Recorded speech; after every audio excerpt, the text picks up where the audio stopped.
Hello friends, welcome back to my channel. हाजिर हूँ एक नई रोमांटिक लव स्टोरी लेकर, माय रिच हस्बैंड। ये इस ड्रामे की हिंदी एक्सप्लेनेशन का पार्ट 1 है। तो चलिए वीडियो को स्टार्ट करते हैं। कहानी की शुरुआत में युनचा की मॉम ने उसकी शादी एक बूढ़े आदमी से 3 मिलियन के बदले फिक्स कर दी थी। युनचा बोलती है मैं ये शादी नहीं करूंगी, पर मॉम उसे बोलती है कल तुम्हारी शादी उससे होकर रहेगी और उसे रूम में बंद कर कर चली जाती है। युनचा भी ऐसे तैसे कर कर वहाँ से निकलती है और अपने बॉयफ्रेंड जियाओ के पास पहुँचती है। जियाओ तो युनचा की ही छोटी बहन शिया के साथ था। ये देखकर बेचारी युनचा का दिल तो टूट जाता है। वो एक बार में बैठकर अपनी दोस्त के साथ अपना गम दूर कर रही थी। तभी उसी बार में हमारा हीरो मूचेन आ जाता है। उसके पैरों के नीचे एक पर्स आता है जो युनचा का था। वो युनचा का फोटो देखकर स्माइल करता है और उसे पर्स लौटाने आ जाता है। युनचा भी उसे अपनी दोस्त समझकर उसके सामने अपना दुखड़ा रोने लग जाती है। मूचेन उसे इतना ज्यादा ड्रंक देकर होटल रूम में लेकर आता है और उसे छोड़कर जा रहा था, लेकिन युनचा उसे वहीं रोक लेती है। मूचेन किसी को कॉल कर युनचा के कपड़े चेंज करने के लिए बुलाता है। नेक्स्ट मॉर्निंग युनचा जब जागती है उसे लगता है उसने किसी सर्विसमैन के साथ नाइट स्पेंड कर ली है, इसलिए कुछ पैसे और एक नोट रखकर वहाँ से निकल जाती है। मूचेन की नींद खुलती है और वो नोट को देखकर स्माइल करता है, क्योंकि उसमें लिखा था तुम्हें इस तरीके की जॉब छोड़ देनी चाहिए और एक अच्छी सी नौकरी करनी चाहिए। यानी मूचेन समझ जाता है उसने इसे कुछ और समझ लिया है। होटल के बाहर युनचा अपनी मोम और छोटी बहन को देख लेती है जो उसे ही पकड़ने आई थी ताकि उसे शादी के मंडप तक ले जाए और उस अमीर बूढ़े से उसकी शादी करा सके। युनचा वापस रूम में आकर मूचेन से हेल्प मांगती है। मूचेन बोलता है इस दुनिया में कुछ भी फ्री में नहीं मिलता। युनचा पूछती है बताओ क्या चाहिए तुम्हें। मूचेन बोलता है वो तो तुम्हें ही सोचना होगा, तुम्हारे पास टाइम है, सोच कर बता देना। तभी युनचा उसे किस कर देती है और मोम और उसकी बहन अंदर आ जाती है। मोम युनचा को वहाँ से लेकर जा रही थी। मूचेन बोलता है ये मेरी है, आप इसे यहाँ से नहीं ले जा सकती। तभी उस अमीर बुड्ढे का बटलर बोलता है इसकी शादी हमारे साहब के साथ फिक्स हो गई है, हमारे साहब ने तो इसकी मोम को 3 मिलियन भी दिए हैं। मूचेन बोलता है पर ये शादी नहीं हो पाएगी क्योंकि ये प्रेग्नेंट है और ये बच्चा हम दोनों का है। ये सुनकर मोम युनचा पर भड़कने लगती है, मेरे घर में वापस आने का सोचना मत, और फिर परेशान हो जाती है उस बुड्ढे से शादी कौन करेगा, मैं ऑलरेडी 3 मिलियन ले चुकी हूँ। युनचा अपनी मोम को आइडिया देती है क्यों ना आप शिया की शादी उस बुड्ढे से करा दे, ये अच्छा ऑप्शन है। जिया बोलती है मैं उससे शादी नहीं करूंगी। मोम बोलती है लेकिन अब मेरे पास कोई रास्ता नहीं। युनचा उसे कॉन्ग्रेचुलेट बोलकर चली जाती है। मूचेन भी उसके पीछे आता है। युनचा बोलती है क्या हुआ, थैंक यू चाहिए ना। मूचेन बोलता है तुम अपना वादा भूल रही हो। युनचा बोलती है ठीक है मैं तुमसे शादी करूंगी, पर मेरी एक शर्त है, तुम्हें वो सर्विसमैन वाली जॉब छोड़नी होगी। मूचेन सोचता है ये मुझे अभी भी वही समझ रही है और उसे ओके बोल देता है। दोनों फटाफट से अपनी शादी रजिस्टर करा देते हैं। युनचा उसे अपने घर का एड्रेस देती है, हम दोनों यहीं रहेंगे, रात को आ जाना। नेक्स्ट सीन में मूचेन अपने ऑफिस में काम कर रहा था। एक्चुअली में मूचेन जी ग्रुप का प्रेसिडेंट है। तभी उसका दोस्त लू भी वहाँ आता है। जब देखो काम करते रहते हो, इतने पैसे किसके लिए कमा रहे हो। मूचेन बोलता है अपनी वाइफ के लिए। लू बोलता है तुम तो सिंगल हो ना, तो मैरिड होने का बहाना क्यों कर रहे हो। मूचेन उसे मैरिज सर्टिफिकेट दिखाता है, देखो आज ही शादी कर ली है, अब तो तुम्हें यकीन होगा ना। लू बोलता है भाई तुमने रातों रात किस लड़की से शादी कर ली है, मुझे तो बुलाया भी नहीं। मूचेन बोलता है सारी बातें बाद में समझाऊंगा। तभी सेक्रेटरी आकर मूचेन को युनचा की इन्फॉर्मेशन की फाइल देता है, जिसके बाद वो अपनी वाइफ को पिक करने के लिए सीधा उसके ऑफिस पहुंच जाता है और उसे कॉल कर पूछता है जान कहाँ हो, मैं तुम्हारा ऑफिस के बाहर वेट कर रहा हूँ। युनचा पूछती है तुम यहाँ कैसे आए, तुम्हें यहाँ का एड्रेस कैसे पता चला। मूचेन बोलता है तुमसे शादी की है, अब वाइफ का अता पता तो रखना ही होगा ना। युनचा बाहर आती है और उसकी महंगी कार देखकर पूछती है क्या तुम्हारी लॉटरी निकली है। मूचेन बोलता नहीं ये कार मेरे नए बॉस की है, मैं उनका ड्राइवर हूँ, उन्होंने मुझे घूमने को कहा तो मैंने सोचा अपनी वाइफ को घुमा लूं। युनचा उसकी बातों पर यकीन कर लेती है। मूचेन उसे गुलाब के फूलों का गुलदस्ता देता है, ये हमारी शादी की खुशी में। युनचा बोलती है तुम्हें इन पर पैसे बर्बाद करने की क्या जरूरत थी। मूचेन बोलता है पैसे बर्बाद नहीं वसूल हो गए हैं तुम्हारी स्माइल से। घर आकर मूचेन युनचा के लिए अपने हाथों से खाना भी बनाता है ताकि उसे इम्प्रेस कर सके। इसके बाद मूचेन शावर ले रहा था।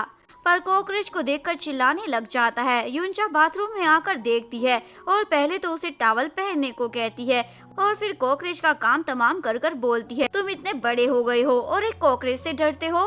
मूजन बेचारा कुछ नहीं बोलता। युनचा की नजर उसकी बॉडी पर जाती है, ये कितना हॉट है, और वहाँ से जाने लगती है।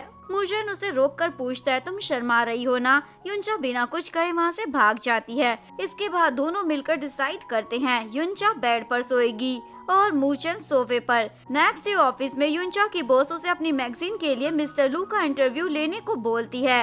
युनचा अपनी दोस्त के साथ लू की कंपनी पहुंच जाती है, लेकिन बॉडीगार्ड्स उसे अंदर नहीं जाने देते। मूचन भी अपने दोस्त मिस्टर लू से मिलने आया था। मिस्टर लू बोलता है, कल रात तुम्हारी वेडिंग की फर्स्ट नाइट थी, कैसी रही।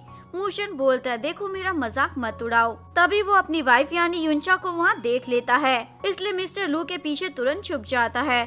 मिस्टर लू पूछता है, तुम ये क्या कर रहे हो। मूशन बोलता है, सारी बातें मैं तुम्हें बाद में समझाऊंगा, अभी चुपचाप चलो।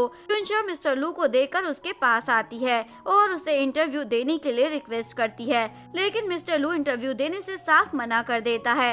युनचा और ज्यादा इंसिस्ट करने लग जाती है। मिस्टर लू बोलता है, देखो बार बार एक बात मत बोलो, मुझे गुस्सा आ जाएगा, फिर बाद में बोलोगी मैं रूड हो रहा हूँ।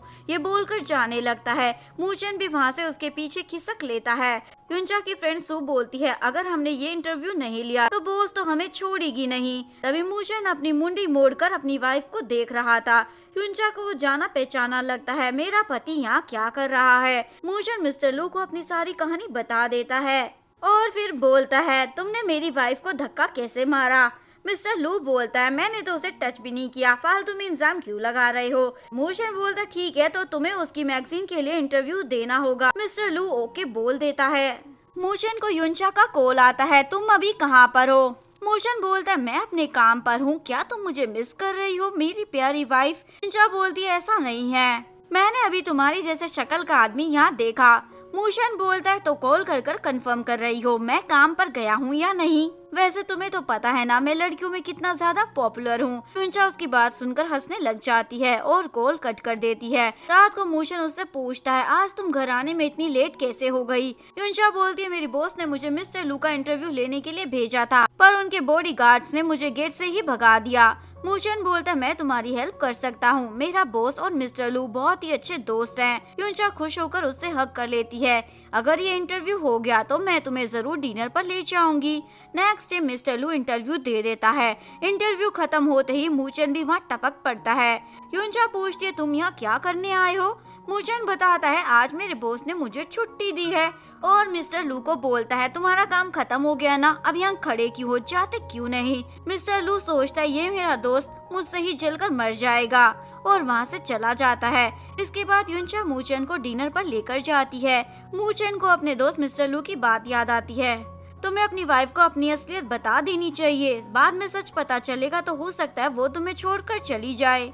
मूचन को खोया देख युनचा पूछती है, क्या हुआ। मूचन बोलता है, कुछ भी नहीं, और पूछने लगता है, अगर मैं अचानक से अमीर हो जाऊंगा तो तुम तो बहुत ज्यादा खुश हो जाओगी ना। युनचा बोलती है, बिल्कुल नहीं, तुम्हें पता है मैंने तुमसे शादी किस लिए की है। मूचन बोलता है, क्योंकि मैं गरीब हूँ, मैं नहीं चाहती मेरी मोम फिर से मुझे पैसों के लिए टॉर्चर करे, इन्हीं पैसों के लिए वो मुझे बेचने वाली थी। ये सब सुनकर मूचन उसे कुछ भी नहीं बताता और बात को हंसी में टाल देता है। रात को मूचन सोफे पर सोने जा रहा था। युनचा उसे आज अपने साथ ही बेड पर सोने को बोल देती है, तो वो बहुत ही ज्यादा शाय फील कर रहा था। दोनों बेड पर सो जाते हैं। नेक्स्ट डे ऑफिस में युनचा की बॉस उसके काम की बहुत ही ज्यादा तारीफ करती है। सारे एम्प्लॉय को इससे सीखना चाहिए। जिया नाम की एम्प्लॉय उससे बहुत ही ज्यादा जल रही होती है। ऑफिस की छुट्टी के टाइम अचानक से तेज बारिश शुरू हो जाती है। तभी युनचा को मूचन का कॉल आता है, आज मैं तुम्हें पिक करने नहीं आ पाऊंगा, मुझे कुछ जरूरी काम है। युनचा बोलती है, कोई बात नहीं, मेरे पास अम्ब्रेला है। लेकिन जिया तुरंत वो अम्ब्रेला उठाकर चली जाती है, जिसके बाद बारिश में भीगने की वजह से युनचा की बहुत ज्यादा तबीयत खराब हो जाती है। मूचन तुरंत अपने फैमिली डॉक्टर को कॉल कर वहाँ बुला लेता है। डॉक्टर चेक कर उसे मेडिसिन बता देता है। युनचा भी होश में आती है और डॉक्टर को देखकर पूछती है, तुम तो गरीब हो ना, फैमिली डॉक्टर यहाँ कैसे आ गया। मूशन बोलता है ये हमारे पड़ोस में रहता है। सिंचा बोलती है मैं तो यहाँ 1 साल से रह रही हूँ, मैंने तो यहाँ आसपास किसी डॉक्टर को नहीं देखा। मूशन बहाना बना देता है ये डॉक्टर हमेशा बाहर रहता है, आज ही घर पर था, मैंने इसे देखा तो तुम्हारे इलाज के लिए बुला लिया। डॉक्टर भी उसके झूठ में उसका साथ दे देता है। रूम से बाहर निकलते ही डॉक्टर पूछता है तुमने अपनी वाइफ को झूठ क्यों बोला, तुम्हारा इतना बड़ा विला है तो इस छोटे से घर में क्यों रह रहे हो। मूशन बोलता क्योंकि मेरी वाइफ को इस तरह की लाइफ ही पसंद है तो मैं उसे दुखी नहीं कर सकता। और तुम भी अपना जल्दी से सामान उठाकर सामने वाले घर में शिफ्ट हो जाओ, नहीं तो मेरी वाइफ को शक हो जाएगा। अगर आपको वीडियो अच्छी लगी हो तो प्लीज वीडियो को लाइक करें, चैनल को सब्सक्राइब करें, न्यू अपडेट्स के लिए बेल आइकन का बटन प्रेस करें। मिलते हैं नेक्स्ट वीडियो के साथ, तब तक के लिए सारंगे, बाय बाय।